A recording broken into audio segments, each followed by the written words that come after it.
እስከመቼ ድረስ ነው እነሱን ፈርተን እየሸሸን የምንኖረው? ሞት እንደሆነ አንዴ ነው። እኔ አሁንስ የመጨረሻ ትክት ያለኝ ይሄ ነገር ነው። እኔ እንድገለው አዞኛል። እርግጠኛ ነኝ ቀጣይ ደግሞ የምትሆነው አንተ ነህ።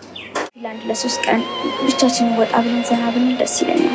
ሉላ በዚህ ሳስብ ሊል ነገሩስ ደስ የሚላቸው ይመስልሻል? የተከበረ ሰው እንደዚህ ታች ወርዶ ስለ አንዲት ተራ ሴት ሲጨነቅ ሳይ ነው መደንገጤ እንጂ ለሌላ አይደለም። ይኸውልህ ከአውስትራሊያ አንድ ወዳጅ ደውሎ ነበር። ልክ እንደ ይገልሽ ነበር እንዴ? መድብል ከጠበቁት በላይ በጣም አስተዋይና ጎበዝ ሰው ነው። ጠበቃው ካሌብ ጋር እንዳለ ሲያውቅ ሁሉም ኃላፊነት ሁሉም ስራ የኔ እንደሆነ ሲገባው እንደ በፊቱ አግቶ አላሰቃየኝ። በስነ ስርዓት ነበር አግቶ ሲያናገረኝ የነበረው። ጠበቃውን አሳልፈሽ ለካሌብ እንደሰጠሽው አውቆ ነው መድብል በስራቱ ያዋራሽ? እኔ ተከዋለዋ። ብራቮ! ይሄንን ነበር ካንተ መስማት የምፈልገው። ደግሞ ድምጽ በጣም ተቀይሯል። የድሮውን ዘሩባቤል እየመሰለኝ አይደለም። ምንድነው አገባ እንዴ? እንዴት? እድሜ ለካሌብ። በአንዲት ቅጽበት እኮ ሀብታም መሆንን እድል ተጎናጽፏል። ሉላና ሞገስ ከረጅም ጊዜ እንግዲህ ከብዙ ስቃይ ከብዙ መከራ በኋላ ዝና በህግ ቁጥጥር ስር ውሎላቸው በመድብል አማካኝነት እንግዲህ ጠላቁን ጠላታቸውን ተገላግለው አሁን የራሳቸው በነፃነት እየተንቀሳቀሱ ነው የሚገኙት። ለዚህም ደግሞ በቅርቡ እንግዲህ በባለፈው እንደሚታወቀው በአኒቨርሰሪያቸው ዕለት ላይ ታገቢኛለሽ ወይ ብሎ እንግዲህ ቀለበት አድርጎላታል። ሉላም እንግዲህ በጣም ተደስታ በቃ በህይወቱ በቃ በጣም ትልቁ የደስታ ቀን ይሄ ነው በማለት እንግዲህ ስትገልጽ ነበረ። በጣም ነበር የተደሰተችው። በዛም እንግዲህ ሁሉም ሰው ተደስቷል። ሞገስም እንግዲህ ምንም ያላወቀ መስሎ አኒቨርሰሪውን እሷ ራሷ ሰርፕራይዝ አደርጋለሁ ብላ ተፍ ስትል እሱ ቀድሞ ግን ብዙ ነገሮችን አዘጋጅቶ እንግዲህ ሰርፕራይዝ አድርጓታል። በዛም እንግዲህ በጣም ደስ ብሏታል። በጣም በህይወቴ በጣም ልቅነት ነው ይሄ ስጠብቅ የነበረው ግን ደግሞ በቃ አላቅ አይደለ በልቤ ሳስበው ሳልመ የነበረ ጊዜ ሰዓት ነበርና በጣም ደስ ብሎኛል በማለት እንግዲህ ደስታዋን ገልጻለታለች ማለት ነው። እሱም በዛም እንግዲህ በጣም ደስ ብሎታል። እንግዲህ ከዛም ጀምሮ ያው የራሳችን ጊዜ ቢኖረን ከከተማ ወጣ ብለን ትንሽ ብንዝናና አንዳንድ ነገሮችን ጊዜ ብናሳልፍ በቃ እኔ እናንተ እኮ ያሳልፍናቸው ጊዜዎች ስለሌሉን በቃ ካንተ ጋር አሪፍ የፍቅር ጊዜዎችን ማሳለፍ ፈልጋለሁኝ። በቃ ካንተ ጋር ሆኜ የሆነ የደስታ ሰዓቶችን ማጣጣም ፈልጋለሁ። ምክንያቱም በፍቅር እኔ እናንተ ያሳልፍናቸው ጊዜያቶች የሉንም። ስለዚህ ፕሊስ እባክህ እያለችው ነበረ። በዛም እንግዲህ ሞገስ እሺ እሱ የኔም ደስታዬ ነው። የመጀመሪያ ቤታችን ተለቆልን አንደኛችንን ቤታችንን ማግኘተን ቤታችንን ብንገባ ደስ ይለኛል። ከዛ በኋላ ደግሞ ከከተማ ወይም ከአዲስ አበባ ወጣ ብለን እንጆይ የምናደርግበት ታይም ይፈጠራል። አብሽሪ ሁሉንም ነገር በጊዜ ይሆናል እያላት ነው የሚገኘው። በዚህም እንግዲህ እሷ በዙ እንዳለች ሀሳቧ አቋሟ እንደቀጠለ ነው። ግን አሁን ላይ የተለያየ ምልክቶችን ሳይኖችን እያየች ነው የምትገኘው። በዛም እንግዲህ ትንሽ ግራ አጋባታል። ውስጧም እንግዲህ ድንጋጤ እየፈጠረባት ነው የሚገኘው። ምክንያቱም በጣም አስቸጋሪ ስለሆነ ማለት ነው። ምንድነው በባለፈው እንግዲህ በቃ የሆነ ፕሮግራም እንድንጋባ ፈልጋለሁኝ እያለችው ነበረ ሞገስንና እንዴት ነው ደግሞ ይሄን ሀሳብ እንዴት አመጣሽው?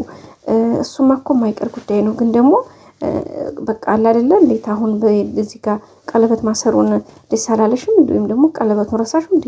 እንዳገባውሽ እንዳረኩሽ ረሳሽው እንዴ? እያላት ነበርና አይ እሱ እንዳለ ሆኖ አንደኛ ከዚህ ከእነ ቅድስት ሰርግ እስከሚደርስ ድረስ ከከተማ ወጣ ብለን ለ3 ቀን ቢሆን ለራሳችን ጊዜ ሰጥተን እንድንዝናና ፈልጋለሁ። ከዛ በመቀጠል ደግሞ ከዛ ባለው ባሻገር ደግሞ በቃ እኔ የምፈልገው በቃ ሰርጉ ተደግሶ ይሄ ውዥንብሩ ምናምን እንኳን እሱ ነገር እንኳን ባይሳካ ነገሮች እንኳን ለሱ ባይሰካከሉ በቃ ይዘግድም በመዘጋጃ ሚስቴ ናት ብለህ እንድታገባኝ እፈልጋለሁ በማለት ነው እንግዲህ ሞገስን ጠይቀችውና ምን ሆነሽ ነው ምንድነው ለአንዴት አሰብኩ ሲላል ነበር። አይ በቃ ብዙ ግርግር አያስፈልግም ግን በቃ እኔ ያንተ መሆን በቃ አስደስተኛ። ስለዚህ ሌላው ይሄ ሰርጉ ጉዳዩ ጩኸቱ ከጋታው ከሱ ባሻገር ግን በቃ ትክክለኛ ያንተ እንደሆነና ቀልቤ ባንተ ላይ ፈልጋለሁ እንዴ አሁን አላረፍኩም እንዴ ማለት ነበርና አይ አርፍ ያለው ግን ደግሞ በቃ ይበለጥ በቃ እንደ ባህላችን እንደ ሀገራችን እንደ ህጉ ባልና ሚስት እንድንሆን እፈልጋለሁኝ እያለች ነበረ።